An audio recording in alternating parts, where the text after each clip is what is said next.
Sabi ko lang sa'yo, Biancy, is panatilihin mo yung dati mong ugali.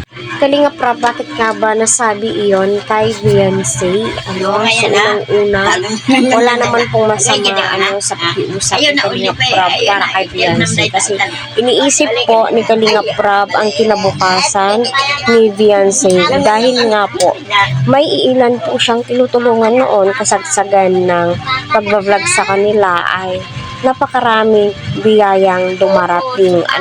Halos tag-vlog ay hindi po talaga ito ma-zero. Nagpapadala po ang mga big time sponsors po nila.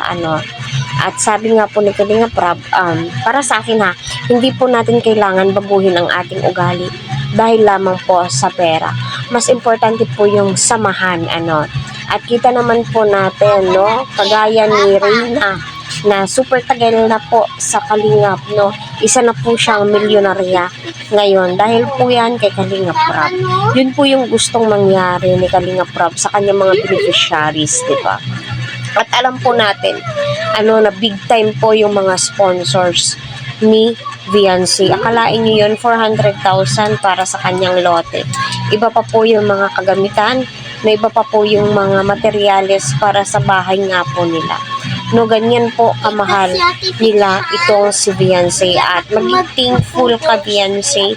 Maliit man o malaki yung ibinibigay, huwag mong kalimutan magpasalamat sa yung mga sponsors. Ika nga ni Kalinga Prab, diba? Sabi ko lang sa'yo, Biancy, is panatilihin mo yung dati mong ugali na hanggang ngayon di ka pa rin nagbabago. Marami natutuwa sa'yo niyan na walang nagbago sa'yo. At yun, nakakatuwa naman kasi mula nung ma-scout ko ni Dr. Love, hanggang ngayon ay dating-dati ka pa rin. Dahil babaeng tahimik, babaeng mapagmahal sa pamilya, babaeng marespeto, kahit kanina sa dito sa amin, yun yung gusto namin sa'yo, na sana ay hindi mabago. Kaya yun, at maging thankful tayo sa lahat ng blessing. Kahit pa palagi na, isipin natin na common na lang yun sa inyo kasi halos vlog natin, may nagbibigay sa'yo, huwag mong kakalimutan yung salitang pasasalamat. Kahit hindi ka sabihan, dapat andun yung pasasalamat. Kahit pa araw-araw may dumarating na blessing, huwag mong kalimutan yun. Kasi isipin mo, maraming kabataan kagaya mo ang naghihintay ng ganong klase ng tulong. Naghihintay sila ng mga bisita natin ng Team Kalingap. Naghihintay sila.